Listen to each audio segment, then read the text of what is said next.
became the global home of the social business movement. After its first 8 editions, we welcomed our family in India, Thailand, Malaysia, and the Philippines. And when the world stood still during the pandemic, we gathered online. This is where conversations became collaborations, where ideas became social businesses, and where challenges became opportunities. This is where we gathered as delegates, speakers, volunteers, and organizers, only to part as lifelong friends. When the world speaks the language of division, let us speak the language of peace. When the world faces uncertainty, let us choose hope. And that choice begins here today.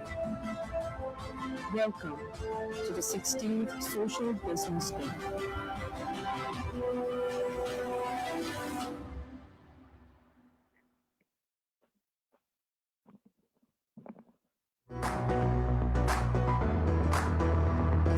Good morning. Hello, everybody. It's nice to see familiar faces from yesterday show up as well. Welcome back to the day 2 of Social Business Day 2026. Day 1 was packed with interesting and inspiring conversations with announcements, product launch, existing local and global updates, lots of good food, great tea and coffee. I love the coffee. Yeah? Who loved the coffee? That's not enough people. Maybe we should shut down the coffee space. Do you want us to shut down the coffee space? Sir, you didn't like the coffee. Okay, and we have also launched the satellite initiative of celebrating 50 years of Grameen Bank and 20 years since Nobel Peace Prize was awarded to Professor Muhammad Yunus and Grameen Bank jointly. And also, we had a really fun dance party. Who was part of the dance party yesterday? Can we see a hand? Can we hear a hoot hoot? All right, wow, not too many people. Maybe we had to do it again today at some point. And who was your favorite dancer of yesterday? The birthday boy. Happy birthday, Professor Yunus, sir.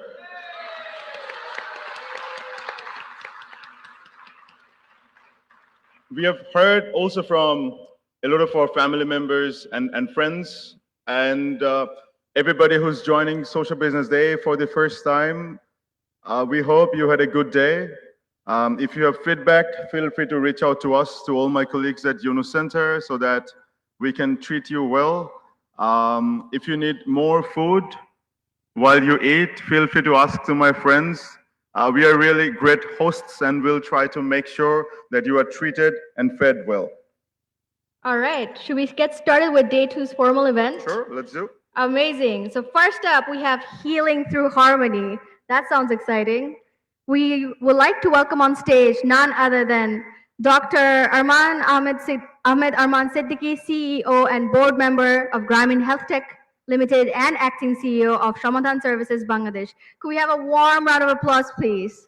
Let us welcome back the Shuki guy.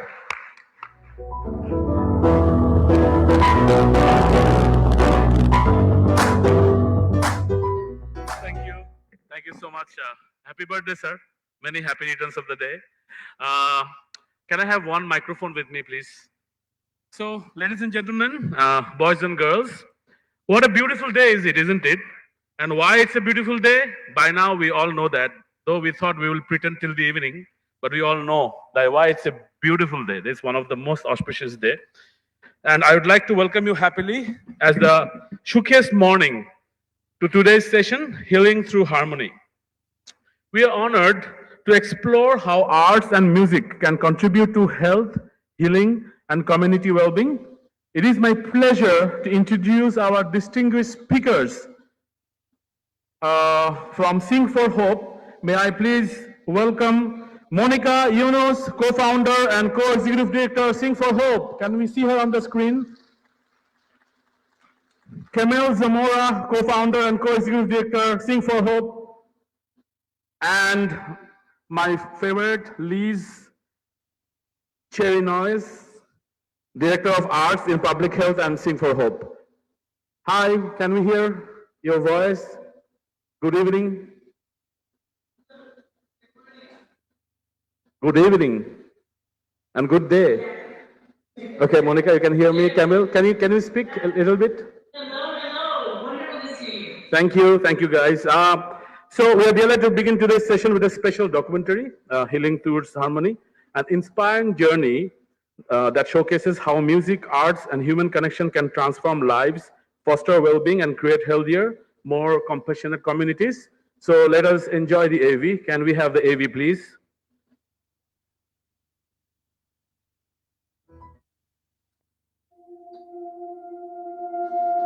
The world is smiling in public, but suffering in silence.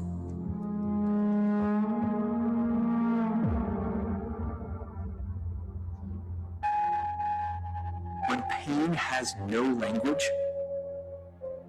silence becomes the illness.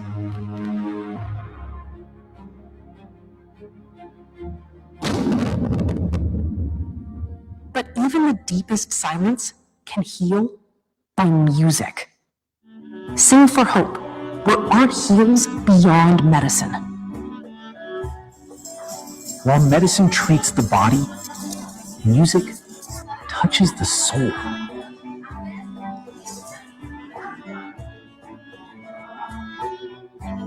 A hospital can be more than treatment.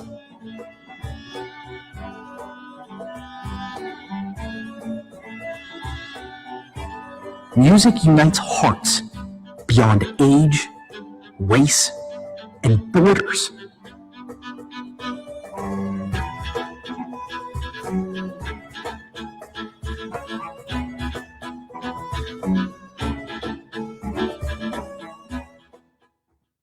But can music heal the silent pain of Bangladeshis?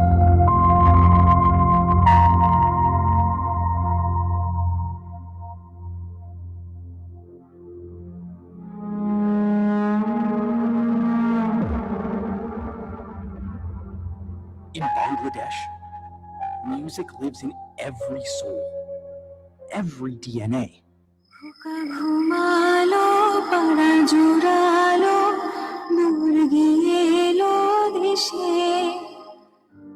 But music is for every soul, different genres, different songs, to connect and heal.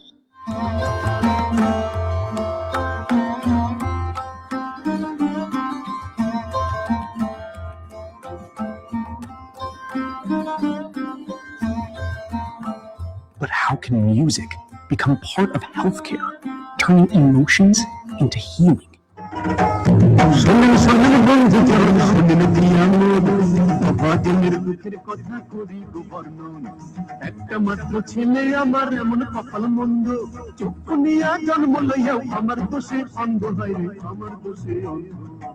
আমি জানতাম না সবুজ শাক মিষ্টি কুমড়া না খাওয়ালে রাতখানা রোগ হয় মাসুম শিশু অন্ধ হয়ে যাইতে পারে কোন কোন মা বোনেরা কয় In 2026, music carries preventive care to every heartbeat of remote Bangladesh.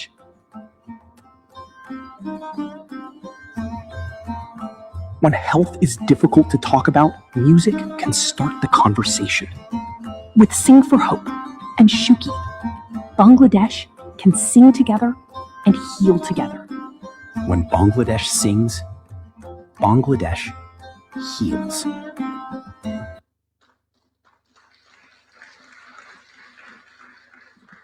When Bangladesh sings, Bangladesh heals. Thank you so much for your humble patience. Now, may we have our fellow speakers on the screen, and I leave it over to our own Monica Yunus to express her vision.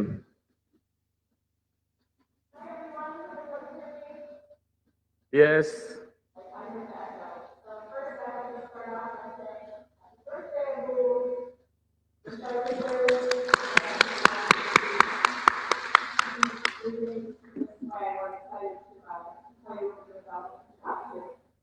Just over a year ago, I was delighted to participate in Bangladesh in a meeting with leaders who are consulting about the future of health and well-being. I really wanted to show you that expected that meeting to lead to something much larger. Could we have the slides?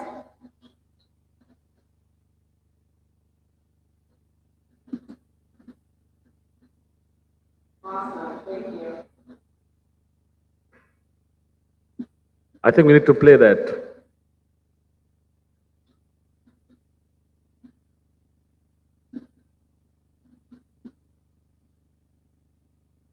Well, that was a little moment all together in the Shuki offices last. No, let us try one more time. Alamin.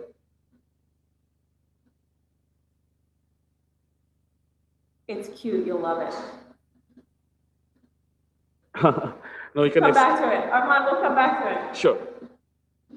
So at Sing for Hope, for nearly 25 years, we have worked from a simple belief that the arts are not a luxury. They're a human need and a powerful force for well-being, connection, and health. But let's define what health is. Health is not only the absence of disease, it's the ability to function in community with dignity, purpose, hope. Sing for Hope has brought artists to places where people often feel isolated or unseen. Hospitals, community health settings, schools, public spaces, and care environments. Across our work, we've seen something profound. When people make music, they create, they move, they tell stories, or they simply experience beauty together, something changes. And what excited me immediately about Shuki was that we recognize a shared instinct. Shuki is reimagining access to care and well-being in Bangladesh. Sing for Hope has spent decades exploring how artists can support health outcomes and strengthen communities. And today, those worlds are beginning to converge. The field of arts and health is experiencing extraordinary growth globally. Researchers, including Professor Daisy Gantford, in her new book, Art Cure, are synthesizing a growing body of evidence showing that engagement with arts is associated with improvements across mental health, stress reduction, social connection, and overall well-being. So what once felt intuitive is increasingly becoming very measurable. This emerging partnership asks, what happens when community-based health innovation meets artist-powered well-being? This partnership started with the meeting in Bangladesh, but really it started with a shared question. What helps people thrive?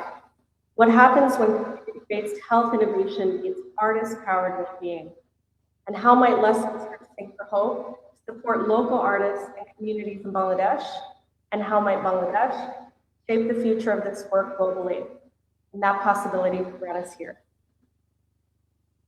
Thank you, Monica, and happy birthday, Professor Yunus. So can we see, just 1 minute, can we see Camille on the screen, please? Yeah, Camille, please continue. Wonderful. At Sing for Hope, we often say that the arts are an underutilized resource for human thriving. And we see artists as the creators of a civic infrastructure for that thriving.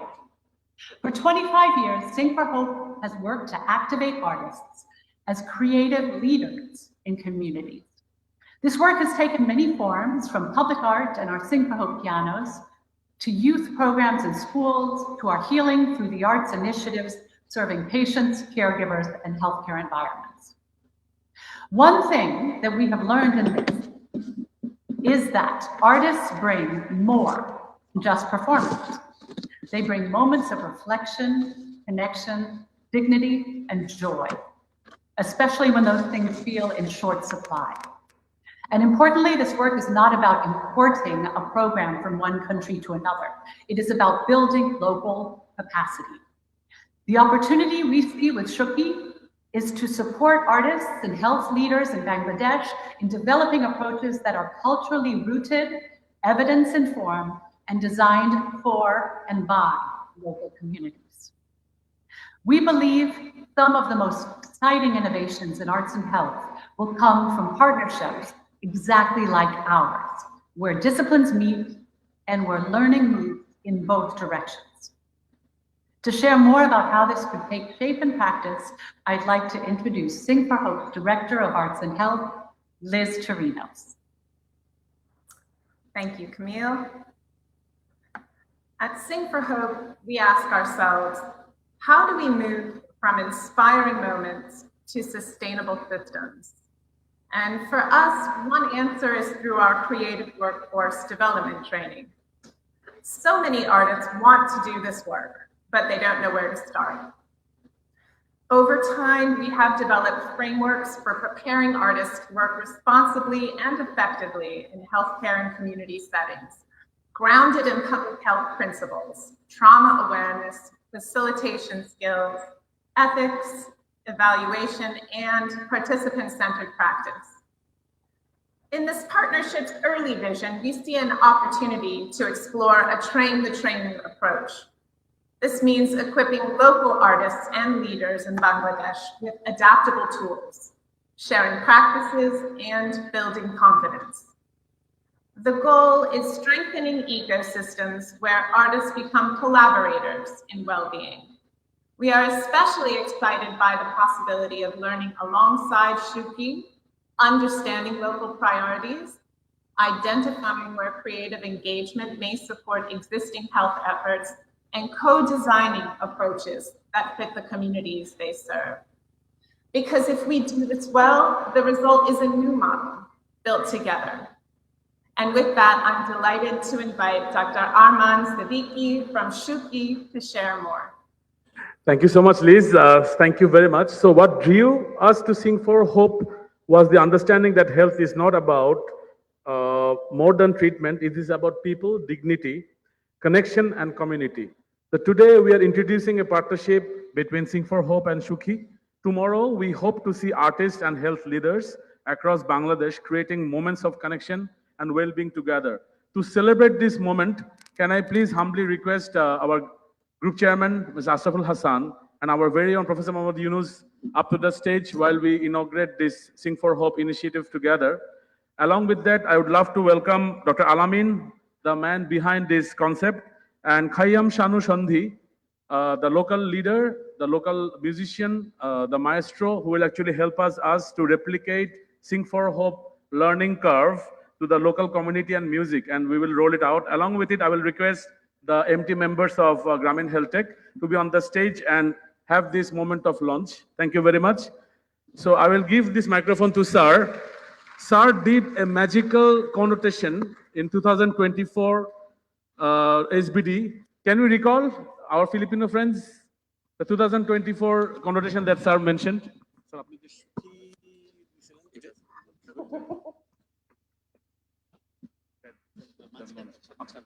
Okay. So, do you remember Lamiapa and everyone? The last time that we did with the Shuki, we said what? Shuki!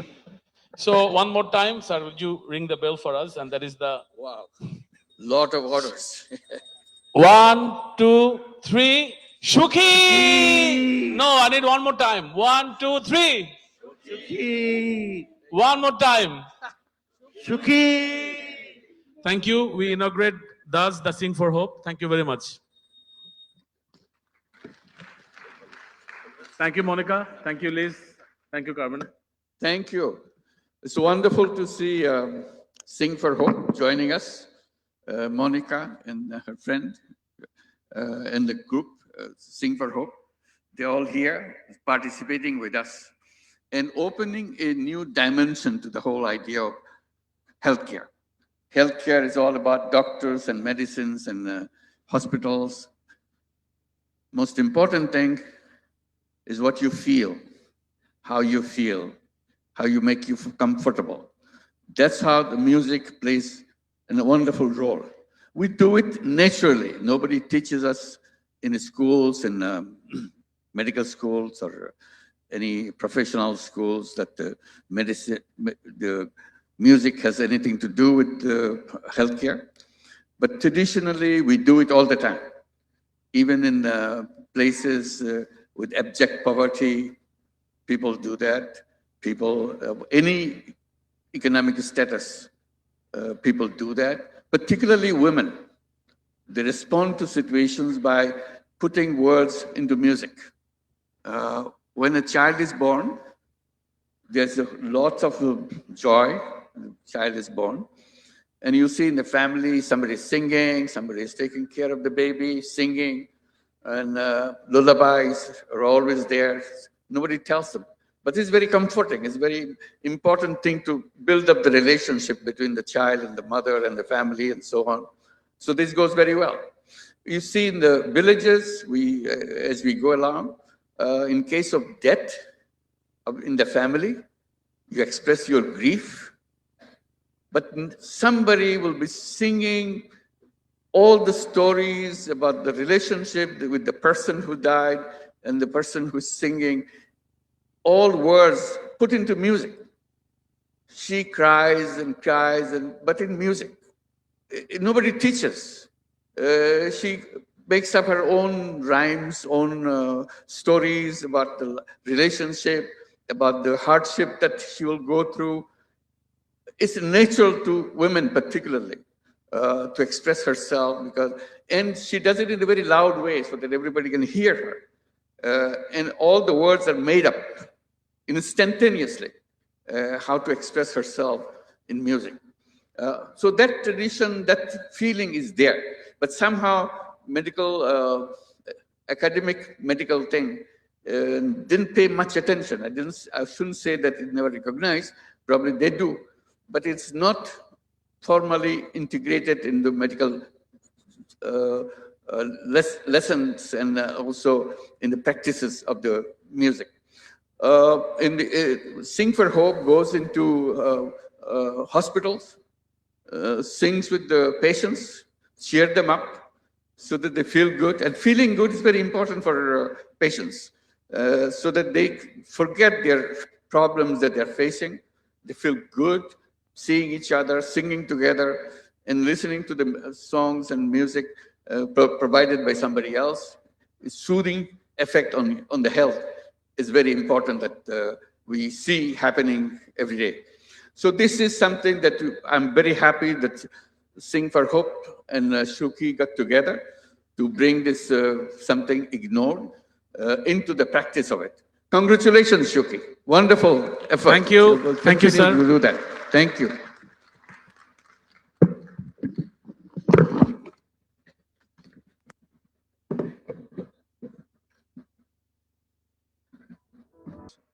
Dr. Arman, ladies and gentlemen, on behalf of the organizers of the conference, I'm thrilled to welcome Mr. Nahid Islam, Honorable Member of Parliament and convener of National Citizens Party, who joins us today. What a great initiative and partnership between Shuki and Sing for Hope. I encourage all of you to use the time during your lunch, your tea and coffee break when you go to the marketplace to talk to people so that you can also explore further partnerships. Moving on, we turn to another health innovation, the Grameen Kullan. Grameen Kullan is launching their health operating system, and we are truly delighted to be joined by Mr. AKM Moinuddin Chaudhry, Managing Director of Grameen Kullan. Let us hear from Moin Bhai.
Assalamualaikum, sir. Mr. Naib, Assalamualaikum. Nice to meet you after a long time. Can we have the slide space?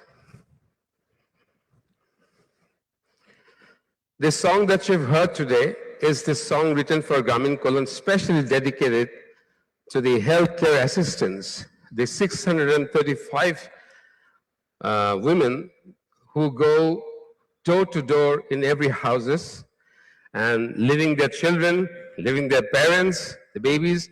They take the maximum hardship in their life. So we have prepared this song for them because once they walk, they feel happy about it, and it's their life. It totally tells them what life they lead in that particular area. I'm not here for that purpose, I'm for a different purpose. But I wanted to give them the biggest tribute because they are wheels on which we run. Thank you. See, the Gramin Colon, we have become computerized, but what's next? There is a question that I would like to come, but let me go through a few slides so that you will understand. As we have told yesterday that this is our current status, that we have almost 155 health centers, and by 2030 we are going to have 300 health centers in Bangladesh across almost 64 districts. Now we have gone up to 40 districts with 5,000 villages. Over 5,000. I thank Gramin Communications for making Gramin Colon absolutely computerized. In the rural area, you will see each and every health center, they are computerized. Let me tell you what they've done for us. This is what Gramin Communication has done for us. Fully computerized healthcare systems, cloud-based electronic, I'm talking about this cloud-based electronic health record with executive dashboard. That means in my office, when I sit, I can totally see what's happening in 155 health centers from my office. The patient's portal, we call it electronic health record, distributed pathology systems, digital touch, sample collection and processing. You can read all this. Interestingly, you will also find live sample tracking systems. And this is something when you drop down menu, if you write M, the malaria will come just like that. So that's called computerized provider order entry, the laboratory information systems, and pharmacy information systems.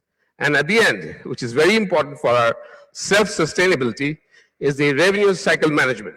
We have target versus achievement. And this is monitored every day. We have transformed our laboratory, as I said yesterday, that basic 155 laboratories we have, and 93 of them have started with the hormone testing, which is an additional gift to the poor women who never had an opportunity to do their hormone tests, especially the pregnant mothers. And we have done one molecular lab because of the test, the cervical cancer screening program that we're doing. And also, very humbly, I would like to say that in the village area, Gramin Colon has gone first to establish such molecular lab.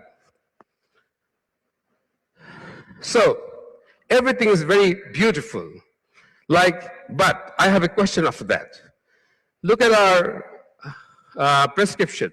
This is how it generates. Look at the hormone test report. Look at the other reports like the pregnancy profile. These are not this is a fictitious report because we don't want to break the ethics. But still, we could not make the poor people happy because we are a bit dissatisfied as they do not understand this language. So what is next? They are going back with a confusion that if they have understood everything or not, seeing the report. So what's next? This is what is coming. So Gramin Colon is entering into the era of artificial intelligence. May I have a big hand, please? Thank you. Why I'm trying to bring this, rather, Gramin Colon once said, because we want to speak with the language that the poor people speak. And the language is as such that when you have this kind of reports, let them be happy. Let us be satisfied that we have given the best of the business class support sitting in the economy class. That's something I'm promising to the Social Business Day. And next Social Business Day, 2027, If I'm alive, when I'm here, I'm going to show you how we have done it. Thank you very much.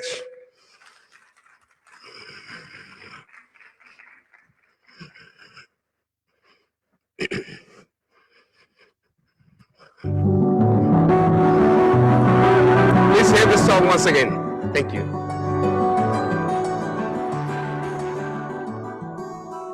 স্বপ্ন দেখায় আলো সবাই থাকুক ভালো।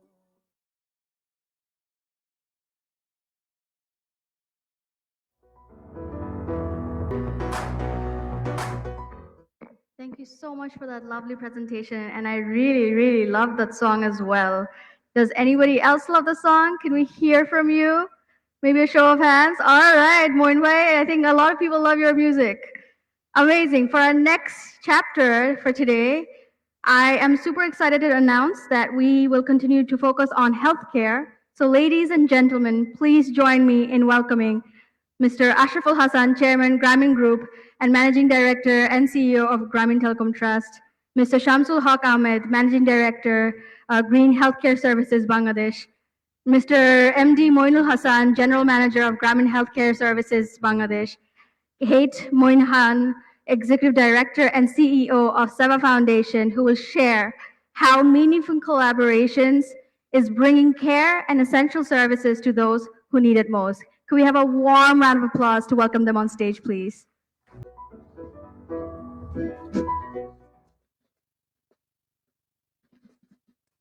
Very good morning, dear audience, and happy birthday, sir. Many, many happy return of the day. So, I welcome you all to this part of our presentation, which will be covering few aspects of healthcare, mostly relating to Grameen Healthcare Services and also Grameen Canadian College of Nursing. So to start with, it is quite a happening journey of 2 decades. And it's a journey of togetherness for about, again, 2 decades. Yes, ladies and gentlemen, I am talking about Seva Foundation and Grameen Healthcare Services working together for nearly 2 decades. Grameen Healthcare Services expresses its deep appreciation and acknowledges the contribution made by Seva Foundation to its journey so far. But today, here we gathered not only to celebrate the history, but also forging the future journey between us. We are thrilled to announce a powerful new chapter in this journey. Through this landmark Memorandum of Understanding, Seva is committing $500,000 in dedicated funding, which goes alongside world-class clinical and operational expertise and to achieve few new monuments. And I must mention that what are the new fronts we are opening with this signing of the MOU. The first and foremost, it comes to the skill level development, upskilling and upscaling of healthcare leaders and targeting to our GCCN students where the enrichment of the laboratories will be taking place very intensely.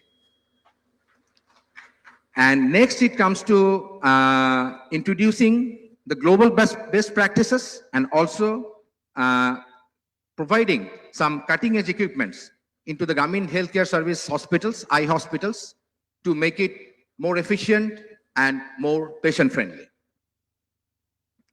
So with these 2 fronts, Grameen Healthcare proudly enters the Vision 2030 of Seva Foundation, where it says, transforming 1 million lives.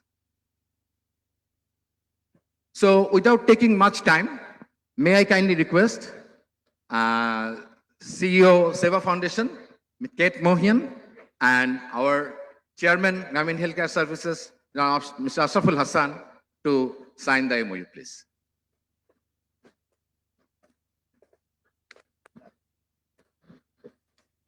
Last page to open. Ms. Kate Mohian, the CEO of Seva Foundation, to express a few words about this new journey and new chapter what we're opening today. Please, over to you. I'll be brief. You have a big day ahead of you. Happy birthday, Professor, on behalf of everyone from the Seva Foundation, our founders, the board of directors, and our staff worldwide. I think the only thing I would add to what the chairman said earlier is that we're really honored and humbled to be able to partner with Grameen as we look forward to 2030, where as an organization, our social enterprise worldwide will be serving over 100 million people. They'll get their sight back, which is an extraordinary opportunity for everyone. And we'll, as an organization, we have about 400 hospitals worldwide. We serve 9 million clients a year and patients a year and health providers. And we're very honored that the Grameen system is a leader, and to all of you, look forward to learning from you, partnering with you, and solving this problem together. Thank you, Ms. Kate Bokian. Now I request Chairman, Grameen Healthcare Services, Mohammad Ashraful Hassan, to speak something about this signings. Over to you, sir. Good morning. Happy birthday to you, sir. Shiva Foundation Stand here. I'm acceptable. is with us since its inception of our eye healthcare journey. Their continuous support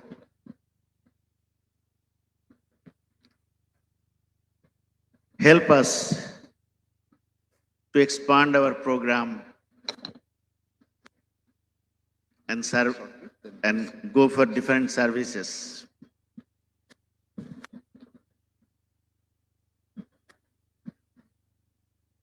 We are happy and honored have with us Miss Kete from Seva Foundation. Their support in different fields like institutional development, development of skills, facilitate international exposure for exchange of knowledge, surgery, especially free surgery for disadvantaged section of the population. When we start our Vision Center, 2021, their support, we established a lot of Vision Centers, numbers of Vision Centers. Today we signed an MOU. Whatever support present now, it will be continued. In addition, they will support for modernization of our laboratory of Grameen Caledonian College of Nursing, procurement of modern instrument and equipments for eye care hospital, and digitalization of whole process. Thank you again for Seva and his Dhaka team. Their efforts, continuous support will go further to help poor peoples in eye care sectors. Thank you so much.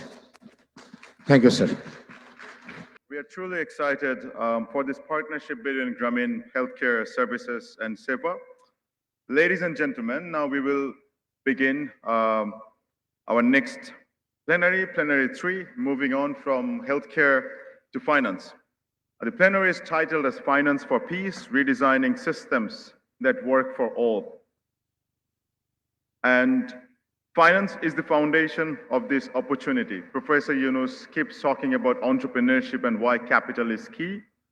In this plenary, we'd like to discuss what are the things that we need to do so that we can redesign how finance comes to entrepreneurs and people so that it can be used for the best. This plenary will be moderated by Mr. Suresh Krishna, who spent 15 years running India's largest microfinance institution, learning how to move capital towards those left behind by conventional banks. Now, as the CEO of Navaka Social Business Fund, is redesigning finance itself.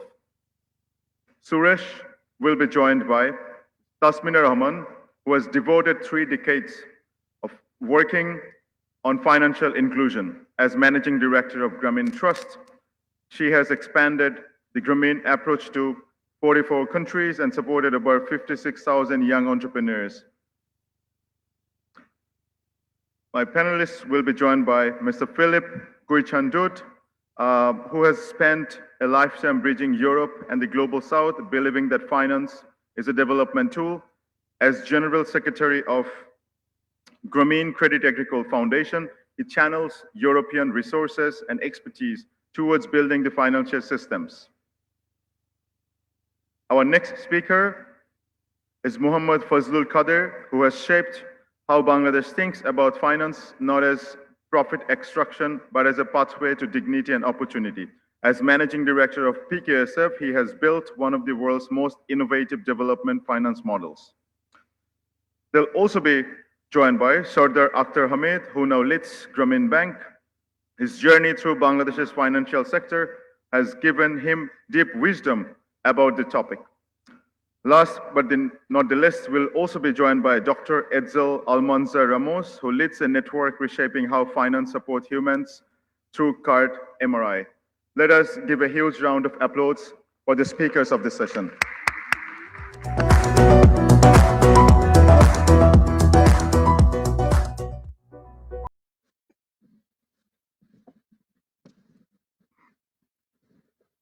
So good morning and happy birthday, Professor, once again.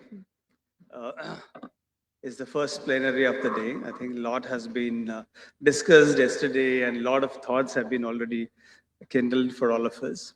But today's topic is very important and it's been discussed at the appropriate time. The world today is with so much of conflicts. I'm sure it is affecting all of us. Each one of us has been affected from the conflicts, what we have been seeing and experiencing. In fact, a lot of times we did not even know whether we're going to be traveling or not traveling because whether we'll be held up somewhere. I'm sure all of us in various times we have experienced it. So in order to build peace, how do we use finance in this? I think in this panel here, there's a lot of experience working with finance, and they've all been working on how do we reduce poverty, how do we help the poor, how do we use finance to be or make the world a peaceful place. I think my panel is very experienced, not much. I think when Sajib was introducing, you could find that each one has done so much of work. I think I'm very honored to be moderating this panel. My earlier panel moderating was supposed to be done by Alex. He's unfortunately sick. So I would be playing dual roles. One is I'll also be presenting, sharing some thoughts of mine later, after some time, and also I'll be moderating. So we are given about, we have 45 minutes left for our panel. Of course, we had 1 hour, but because of time constraint, we have to close by 11:15 is what I was told. So without much delay, I think I would like my panelists to speak more than me. Of course, I will also share one part of my experience in the last 1 year, what we have been doing differently. So we'll start with Tasneema. I think you have been part of Grameen Trust and supporting various financial institutions across the globe who have replicated Grameen Bank. And I think the Grameen model has gone across the world, which has been pioneered by Dr. Yunus and from Bangladesh to the whole world. So can you please share your examples and experience and how you have been able to contribute to the peace building and social businesses using the methods which you have been implementing in Bangladesh? Thank you, Suresh. Assalamu alaikum and good morning. Happy birthday, sir. Grameen Trust actually replicating microcredit program in 44 countries. through 155 organizations in the diverse social, economic, and cultural context. I can share two examples, two success stories of our program. One from the most developed economies in the United States, Grameen America, and one from Yemen, challenging environment, conflict-affected region. So Grameen America was set up in 2008 under the leadership of Professor Muhammad Yunus, and it provides microcredit to the poor women, especially the undocumented Hispanic groups, Black women, and they reached during these 18.5 years. They reached more than 275,000 women and disbursed more than 7.31 billion US dollar, and their outstanding is $500 million. And the most important thing is they are maintaining close to 100% repayment rate with a below 1% portfolio at risk, that is 0.64 only. And last year they disbursed 1.64 billion US dollar, and this year they are planning to disburse 2 billion US dollar, and they plan to disburse 40 billion US dollar by 2033. So amazing numbers, remarkable achievement, and their business, their growth. If you can see see their website, you will see the success stories of many members. The members who start with very small loans now become the owner of restaurant, big cafe, and saloon, taxi plates. So I would like to share one story, short story of one of the successful members named Bertha, who started her life working in a bakery along with her husband. She dreamed of having her own bakery. So she left the job with the bakery, and she transformed a part of her house into kitchen, small kitchen, and she starts selling donuts to her neighbors, families, and friends. Then she heard about Grameen America in 2014. She took a loan, and from then she never need to turn back. So she expanded her business. Now 5 workers are working in her bakery. She has a bakery and cafe. And also on a busy day, she produces about 400 boxes of cookies in Mexican style in her bakery. And she purchased a first family home.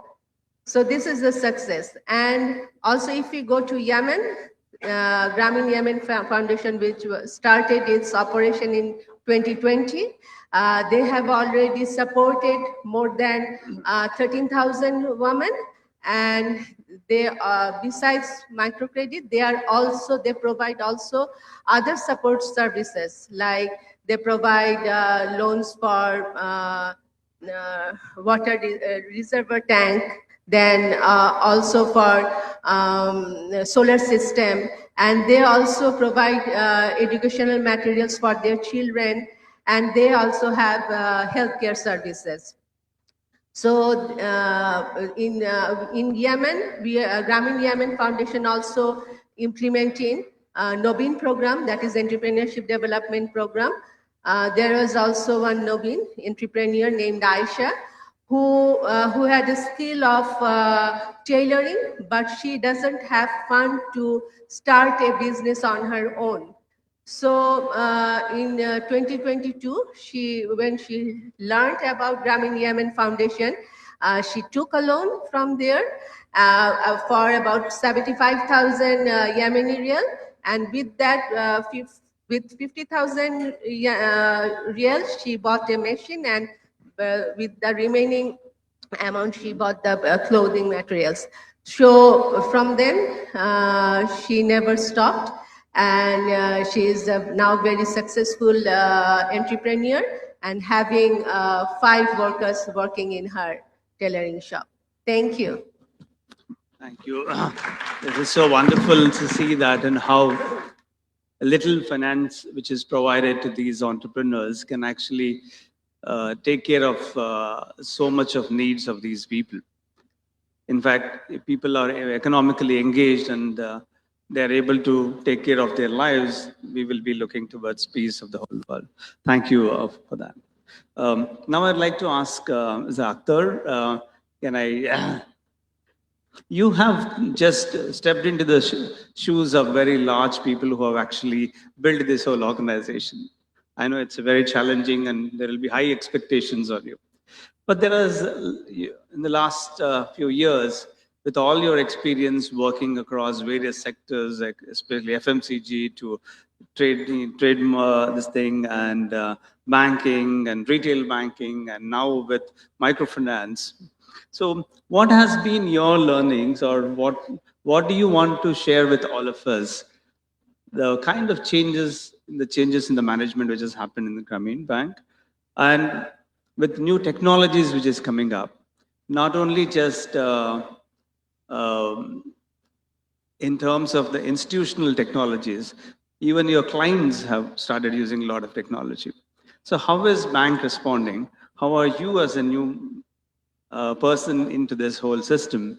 How are you ensuring the old traditional values are kept intact, at the same time adapting to the new challenges and the new requirements and the new needs, the new ways of doing things which is coming up from the clients? Yeah, thank you. First of all, Sir Shubho Janmodin from Grameen Bank, on behalf of Grameen Bank. As you said that we have emerged into a new journey, and when I had this mammoth responsibility of leading this bank, and the first thing what I noticed is this bank is so much of paper oriented, everywhere paper, paper and paper. So, you know, for any transformation, it is the transformation that you need to do within yourself first, make an example, and then roll it out to others, so that they feel that, okay, the senior owns it, we have to do the same. So we basically digitize our head office. Our documentation is now workflow based. All of our GM and senior head level members have now laptops, and they process their documents. It may sound to many of you from foreign and some domestic that what's so big in it? But I can tell you there is a huge big in it, because we had to buy all. That's how it is big. We have all of our zonal managers and our zonal audit officers now had their laptop last month. Before that, they didn't have those. So there is a huge investment and transformation going on. We have signed with, we will be signing with Grameen Communication for rejuvenating the software that we use.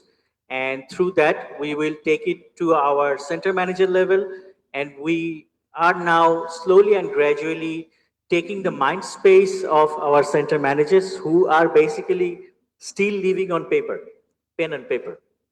So in our branches, you will find paper, paper, paper, no PC, no computer, no nothing. So that's the changes we are bringing, that we have to introduce laptops or computers in all our 2,528 branches.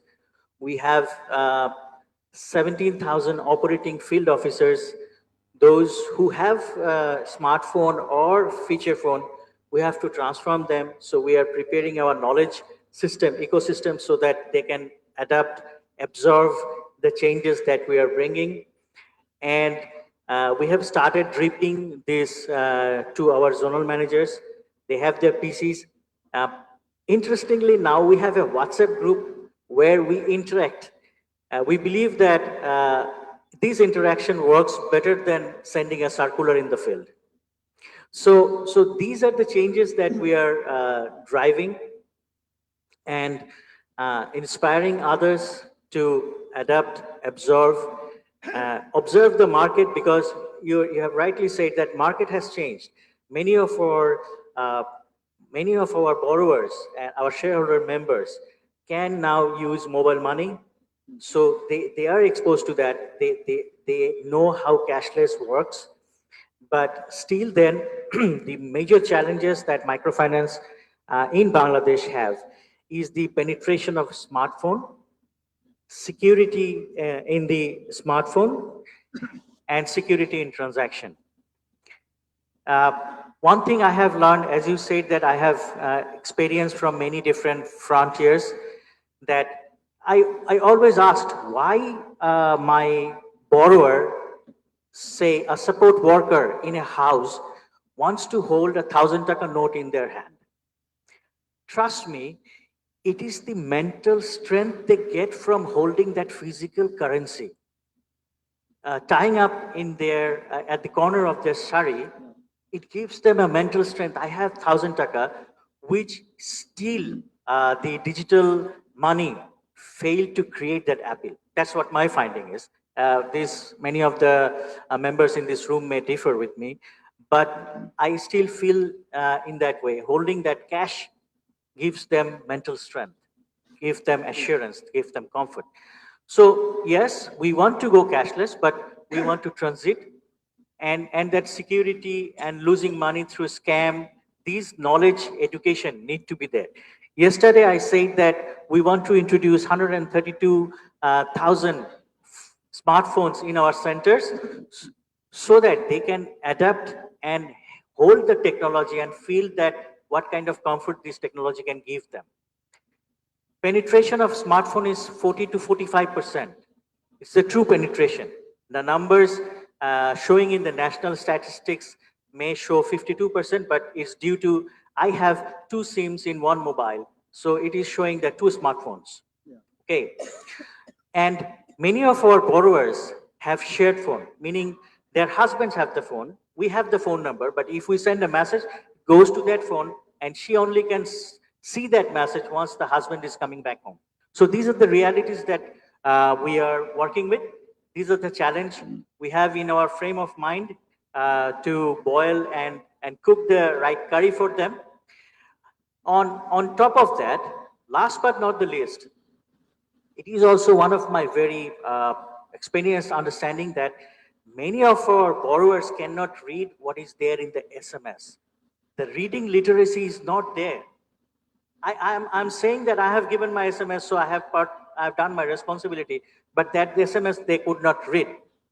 So we are thinking of voice-based interactive technology to be embedded into our system so that they can talk over phone and know their balance, know their transaction, know their things of those. So that's how we are basically planning and hovering to take this journey of Grameen Bank, which is a bank for the poor, bank for 10 million people, bank for 24,500 staffs. Great, thank you very much. In fact, I remember many years back when this mobile technologies came in. Today, it's a completely different time we are living in. We tried out, it was probably 2007, I think, if I'm right, where we tried using those feature phones, which is the old phones, where we were trying to transact money. So we actually introduced that with a group of clients where mobile money had not come in yet. So we were trying to see how do we do that. We were hesitant to see how people will adapt to it. For my surprise, the learning was we taught a couple of them and the rest of the people learned from each other. And I could see at the ease at which the same poor women who don't know how to use the mobile phones, they were actually using it so very well, transacting. Of course, there are a lot of challenges after that. It's nice to see that because technology also brings in opportunities for mistakes and frauds. It's difficult to change that. Cybersecurity is an issue. Those are different issues, but the good thing was people, what we had thought they will take time to learn, they have been learning faster than what we thought about. I don't know what is your experience on that, but maybe we can, next time we can talk about that. But I'll come back to the next speaker. So Philip and Edsel, I'll come to you a little later because I think I noticed that all three of us have something more in common in the recent past, what we have been doing. So I'd like to ask Mr. Faisal. PKSF has been one of the most pioneered organizations. In fact, most of the world, even in India, we were looking up how do we set up one PKSF in India. I think Professor had been also tried to help us to look at how Indian government can set it up. But of course, it came much later than what it was thought of. So PKSF played a significant role in actually growing the whole financial inclusion in the country. Can you share your experiences? What are those important things which actually made the whole microfinance movement grow so well in the country? And what has been the role of PKSF? And what's your learnings in this last almost 3 decades of work here? What is that key source which actually made this happen? Thank you, Mr. Suresh. What an enormous pleasure to be here with all of you today, especially in the presence of Professor Mohammad Yunus. Sir, happy birthday to you. What we learned, I mean, when PKSF was first established in 1990, I'd say this organization was based on the strategic vision of Professor Mohammad Yunus. The strategic vision we had is we need to create a set of new breed of financial institutions in the country, which we now call MFIs. That concept wasn't there in 1990. And from the very beginning, we integrated institutional development with finance, and we conceptualized promotion of inclusive finance not as an ad hoc project. It has to be a perpetual going concern. We have to build sustainable institution, not just financially sustainable. And the other, we have to take into account of other institutional issues. So we started poking our nose into every aspects of institutional development, and subject to adherence to a set of financial standards, we kept on providing perpetual finance to these targeted NGOs, the then NGOs. I can claim confidently that PKSF, as a second-tier organization, is the organization that shaped the microfinance sector of the country. Let's put aside Grameen Bank from here. We all followed Grameen model, and we slightly differentiated it. Very different type of differentiated version of Grameen model. What we did eventually, we learned that finance doesn't work alone. Finance can create magic if a number of things happen together in a concerted manner. There are many other things, and we started integrating those things under finance. Using finance at the backbone, we integrated many non-credit services so that finance can work. We integrated preventive healthcare, value chain development services, business development services, skill enhancement, risk mitigation, and so forth. And we kept going because finance is a very strong tool. And we didn't restrict ourselves to only loan. Loan is, as you know, we started with microloans that actually ensured the entrance of tiny micro enterprises in the financial system. And later, from now, we are moving towards switching from poverty elevation to prosperity driven economic activities, targeting the same group of people. And we eventually came to understand that the people we are targeting, low-income population, I hate to use the word poor, because some of the moneyed men we have found as the poorest people on earth. So disadvantaged people. they are not a homogeneous group of people. They are highly heterogeneous, and we need different solutions for different people. So we started with microloan, and a loan is what we understood is a vote of confidence in people. So we learned that finance can bring forth peace only if it contributes to social value creation, if it contributes to distribution of opportunities, if the financial architecture is designed to unleash human potential and expand the economic opportunities for mass people. If we can engage mass people in economic activities, in social value creation, and give them, not keep them as passive viewer of this enormous prosperity the world is watching today. Rather, if we can engage them in this value creation and give a significant part of this value, return in terms of return to them, then only finance can create peace in the society. And PKSF is trying its best to design its partner organization as a second-tier organization. We work through our partner organizations. We are trying to make very good example before the government, policymakers, and so forth, so that they can find this is a sustainable avenue for bringing forth social peace, harmony, and at the same time, productivity from a social perspective. The financial architecture shouldn't fuel concentration of wealth, opportunities in the hand of few people. And that goal, if we can distribute it properly, if we can contribute to enlarge trust in people rather in wealth of people, if we can get away from collateral-based financial system to character-based system, then if character can replace collateral, then we will be able to make a much better peaceful world. And the existing, now we have devised what we call a blended financing mechanism. The credit remains in its heart at the center point, but we have grant, equity, insurance, not just debt insurance, business failure insurance, and preventive health care, and even climate resilience. In order to enhance their resilience to climate, only then finance can engage most people in creating social value.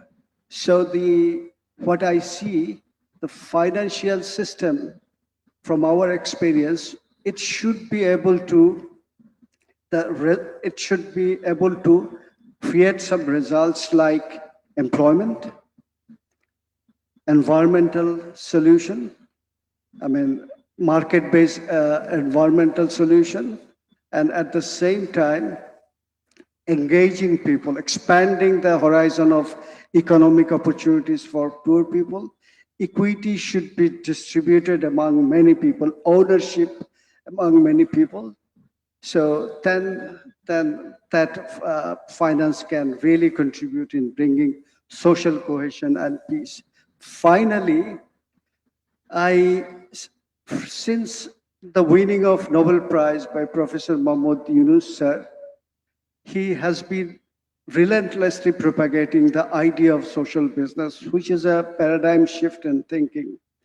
But we can now expand the logic of social business, I think, in the way, if the huge global capital, if we cannot draw this capital into, if we cannot mainstream this into social business, since we are not allowing under the present concept participation in the upside of investment, I think we'll not be able to draw or attract, the vast global capital we have, because otherwise there will not be a transformative change in the present financial architecture. So it is possible, things are evolving, and we have to be demand-driven, but the philosophy will remain constant. Philosophy is to to engage the people, most people into economic activities. We have to keep the philosophy intact regarding maximizing social profit, not personal or individual corporate profit only. That is what we learned from the experiences of PKSF. Thank you very much. I think that's a very important points you made. I think the key thing to Mike, okay. The key thing which you mentioned, which struck me, was we should move away from collateral-based financing to character-based financing. That's a fabulous thing. I'm sure if there are many institutions here who are lending who can take note of it. So coming to Philip, Credit Agricole has been pioneering the whole financial services, and you're partnered with Grameen, started the whole Grameen Agricole, Credit Agricole for many years. You have worked across many countries using that. So recently you joined hands with Grameen Trust and then had a gathering of all the Grameen group key people, personnel there, are leaders of Grameen, to look at how do we collaborate across, right? So what was the thought, what you all had to start that off? And what is that you want to share in this audience, that what was the reason for you to start that? What was the learnings you had, and what do you think you achieved from this? Thank you, and I definitely thank you for giving me the opportunity to speak with you, and of course, happy birthday to our father. And I say father because I think that the way why we wanted to have this, and when we discussed with the people from the Grameen Trust, why we wanted to have this meeting is that we had this feeling to be part of a family, but of extended family. And you know, it's when you are in an extended family, you have cousins, you have uncles, and so on. You heard about them, but maybe you don't know them that well, or it's not really clear what has been and what was their new things and so on. So that's the reason why when we have people from the Grameen at the board level, and of course Tasmina is member of the board. So we talked to them and we said, okay, we should maybe do something to have maybe a more concrete understanding about what is this family, how it works, and how we could do more things together. So we had a lot of work with you, Tasmina, and with Martin, and I really want to thank you for all the work we did together. And so we did organize this event. Unfortunately, at the time where we set up the date, because we have to put the date ahead of time, we didn't know it would be exactly the time of the election in Bangladesh, and so Professor Mohammed Yunus, you will not be able to join us, but thanks a lot for at least giving a message through the video. But Ashraful was with us and so on. So the objective was clearly to better understand who is part of this, and with the main objective to see what type of more collaboration we could have together, what could be stronger synergy that could be developed between the different actors. And when we launched the ideas, we didn't know exactly how many people will join and if people will be interested.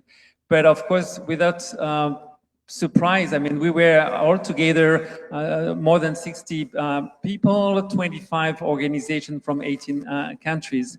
So the way we structured the debate was to try to figure out how each of us we are dealing with the 3-0 program. So we set up 3 different plenary, with each plenary talking about zero poverty, zero net carbon emission, and zero unemployment.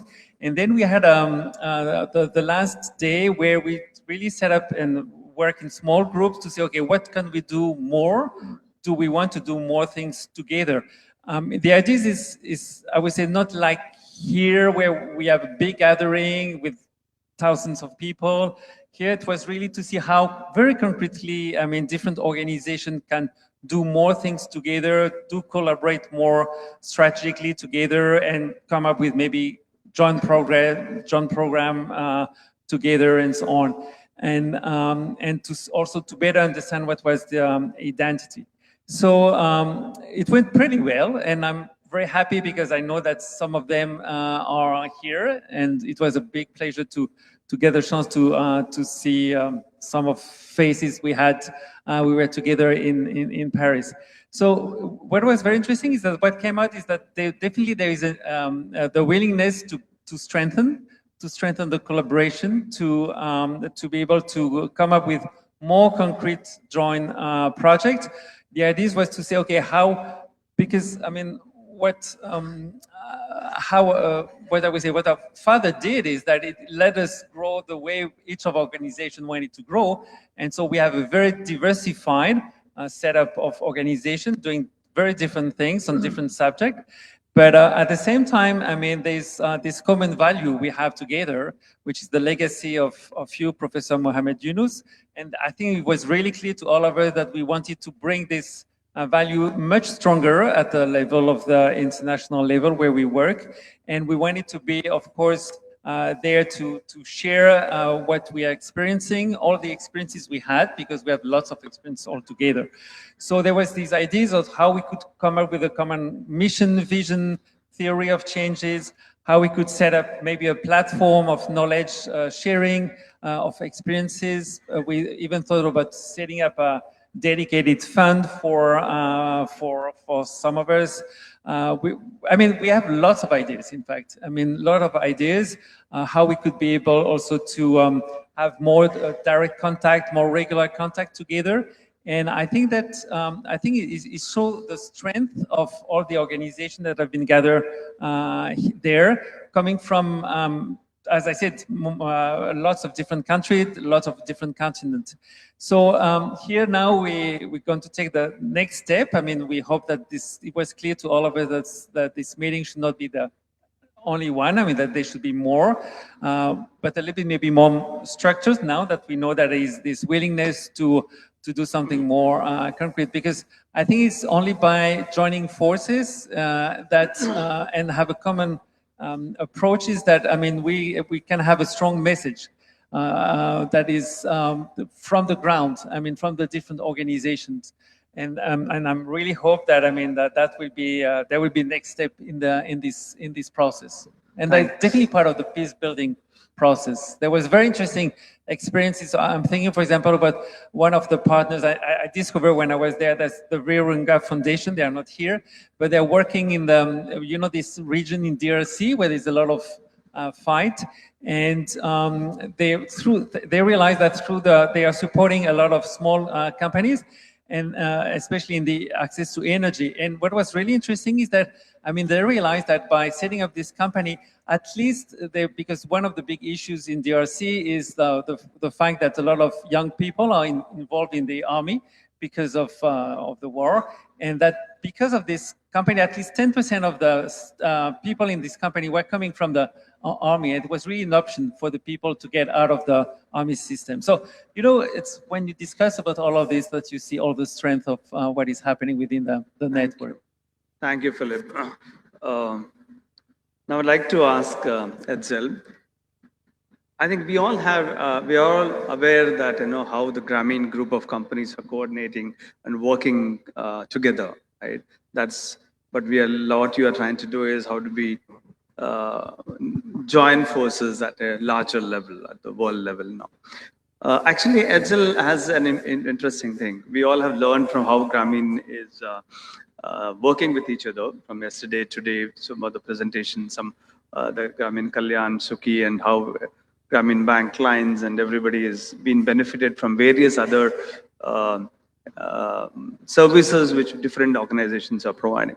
Similarly, we would like to know, CARD in Philippines is also doing something similar to that. They have something very interesting to share on mutual, what is that? Mutually reinforcing institution, right? So I think, Edsel, if you can just share with this audience quickly. We do have a shortage of time, but if you can just share with what is that, what is that card doing on this MRI? And second one, if you can also answer about, you also talk, I think I and Edsel were talking just in the sidelines earlier, he said succession planning is one of the good things which they have done. I think the way he defined succession planning was completely different. I'll let him speak about it. It is not just about the institution succession planning, but also the succession planning at the staff level and also the clients level, because clients are changing. So probably over to you, Edsel, if you can actually talk a little more about succession planning at the clients level. Okay, thank you very much. And before I start, of course, I want to greet Professor Yunus. Happy birthday in behalf of our leadership in CARD MRI. Thank you very much for the inspiration. We call ourselves CARD Mutually Reinforcing Institution because we, from an NGO way back in 1990, using the Grameen replication, CARD has evolved into almost 35 mutually reinforcing institutions, all social enterprise focused on helping the poor. We started as an NGO. We dream about setting up a bank like Grameen Bank, and we're happy to set up a bank. And those banks that we're able to establish are owned by our clients. We also have 3 micro-insurance companies that provide life and non-life insurance. We're also into education, which I lead the CNDI. We're now have 5 campuses and around 10,000 students and have produced 5,000 graduates. We are also into IT. We are also into marketing. We are also into health clinics. We're setting up hospitals right now. We are also into, that's 34 companies. I don't have enough time, but just to tell you, we're working on health, education, business development, information. Believe it or not, the latest company we set up is a movie production. Not for us to earn, but to share the story of microfinance, the story of our clients, story of our staff as a part of our advocacy work. So we use different modules. So those are the different CARD MRI. You can visit our websites. And we are manned by 20,000 staff of CARD, in which around 90% are sons and daughters of our microfinance client. I have been a child of one of the members of CARD. My father and mother is a member of CARD Bank many, many years ago, when I was very young and very thin at that time. So CARD MRI is doing lots of things because we believe financial services is not enough to move people out of poverty. We have to solve other issues that makes them uncomfortable at night, especially access to health. That's why we have clinics, we have pharmacy, we even have a pharmaceutical company to produce medicines and vitamins for the children. And pharmacy that provides roughly 20% and free consultations to our clients. The insurance provides HMO. So with the health card, they can go to other hospitals and they will be treated equally. And the school, we continuously expand the school in order to support our clients because we also believe education is a very powerful tool to move people, to move their families out of poverty. If at least 1 or 2 or will be able to graduate or set up their, that will be a great help to the family, to the community. And speaking about the 20,000 staff, 35 companies, well, the issue now is, the next question is about succession. Believe it or not, we only have a handful of maybe 2 or 3 coming from the generation of the baby boomers. Only 5% or 2 to 3% are X generation, and then the rest are coming from the new generation. So how we do the succession plan? We have a management committee in which we invite the emerging leaders. And these emerging leaders are being trained. They are provided with the capacity building programs. because the values are already there, the character is already there. So what is important is to capacitate them for a bigger responsibility. That's where CARD invests a lot in capacity building programs.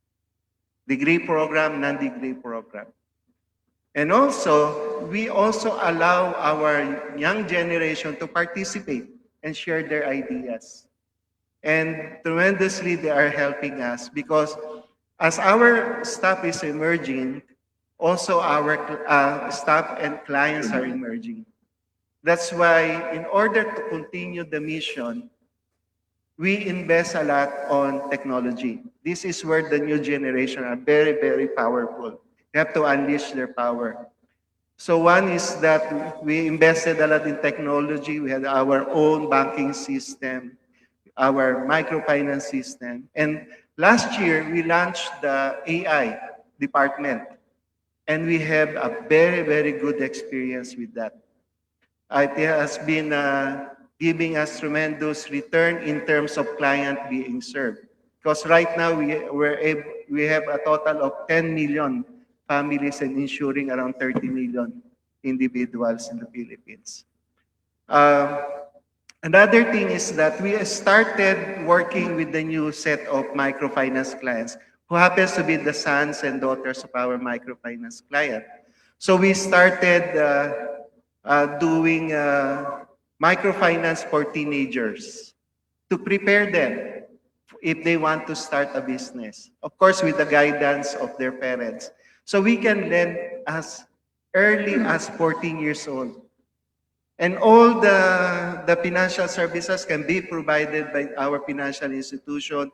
They can be covered by the insurance. At the same time, the other services of CARD will be also there. Health, business development, marketing assistance, access to different services. So right now, the school is also implementing. Last year, we were very inspired about the 3 zeros. And we have the first kind of its course in the Philippines, which is BS Entrepreneurship, specialized in microfinance. So every time a student will be presenting her project proposal of business, we ensure that this is also included. And in terms of client education, how do we inform them about the AI? We do client education, staff education, but we are not anymore doing the face-to-face. We are also using the technology. The latest one is that if you're a fan of the online movie, I'm not promoting anything. The Netflix, if you remember that. So what we did our own Next Clip. These are short movies, businesses, on how to start business, how to manage your business on that platform. So anytime, anywhere, our clients, our staff, and our students can learn and use that learning to implement their businesses. So that's what we're doing in CARD MI. That's great. Thank you very much.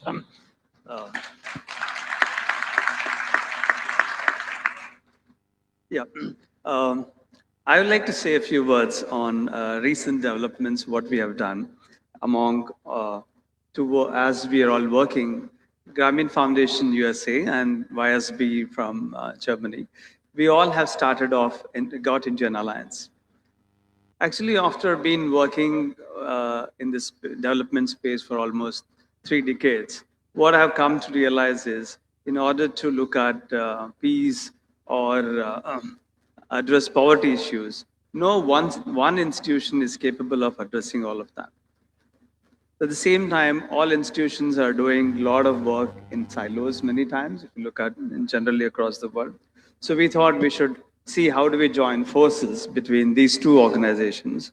Fortunately, both these organizations are started by Dr. Yunus. So the biggest advantage we had was the vision and the mission was same.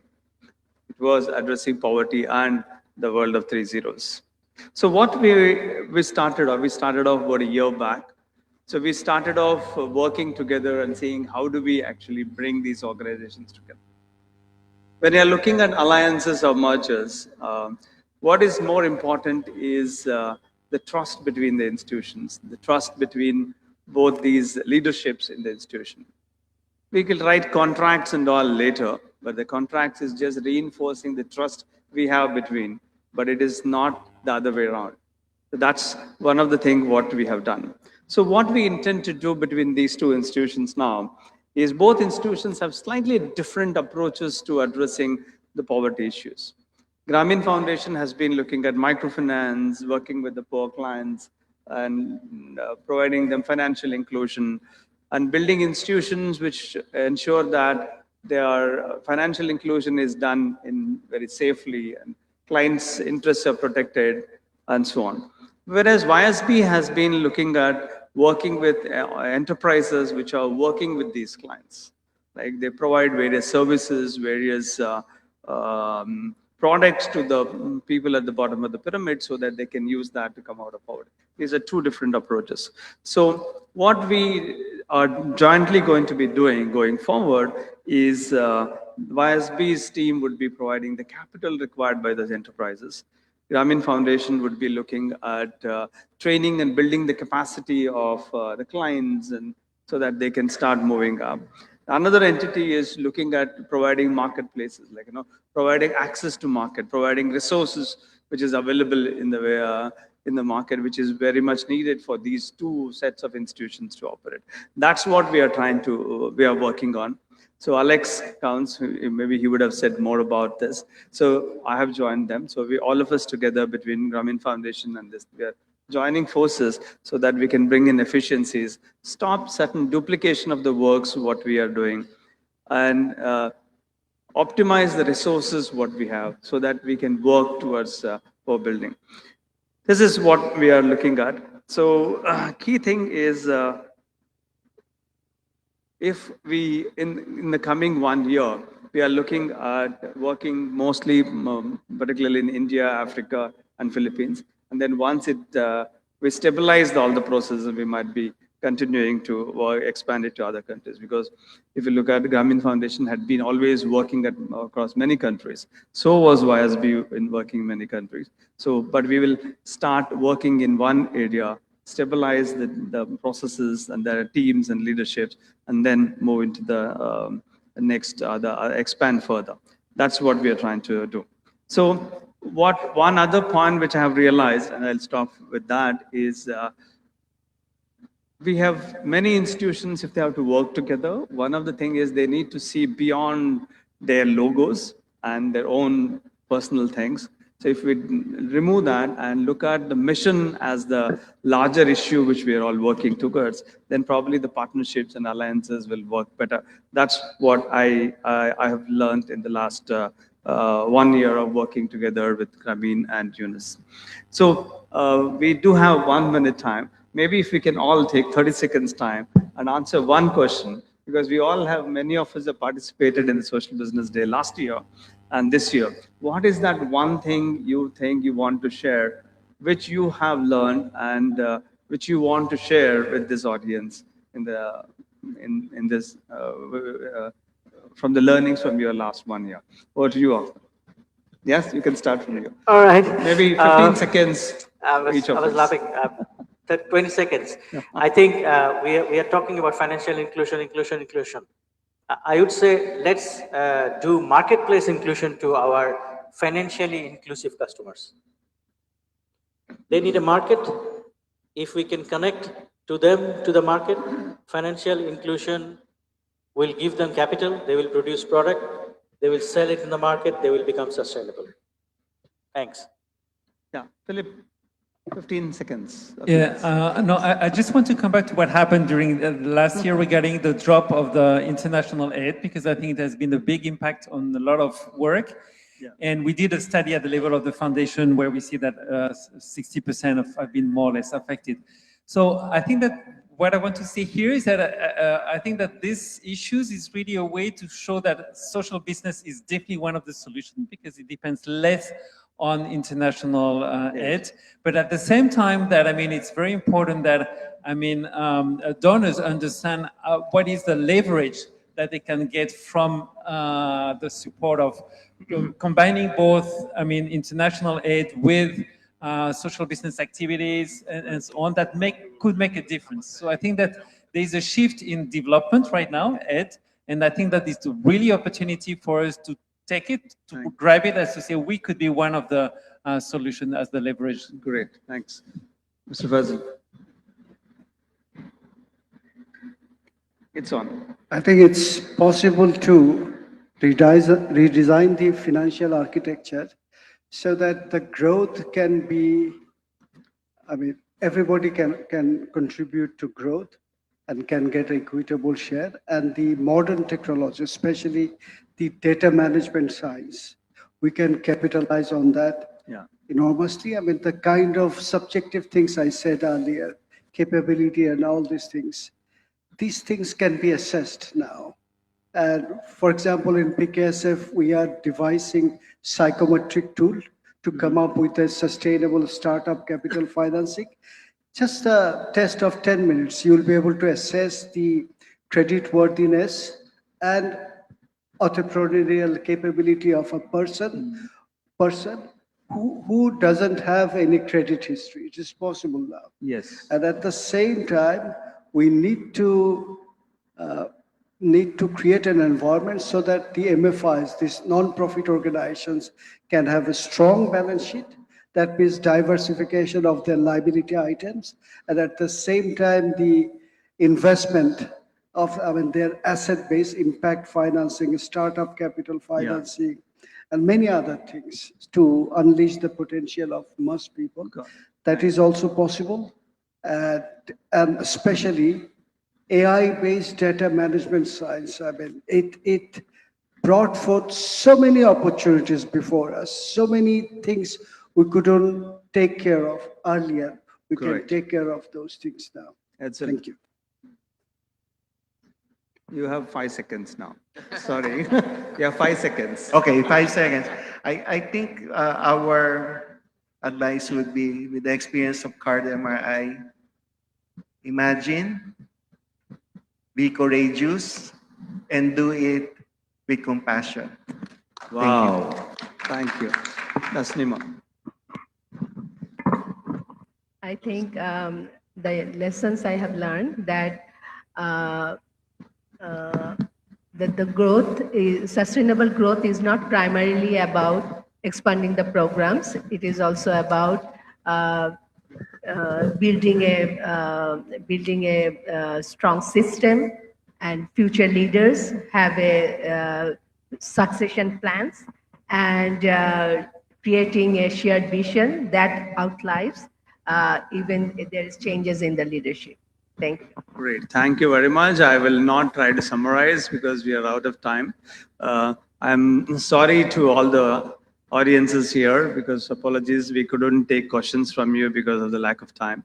But I'm sure all my panelists are available here.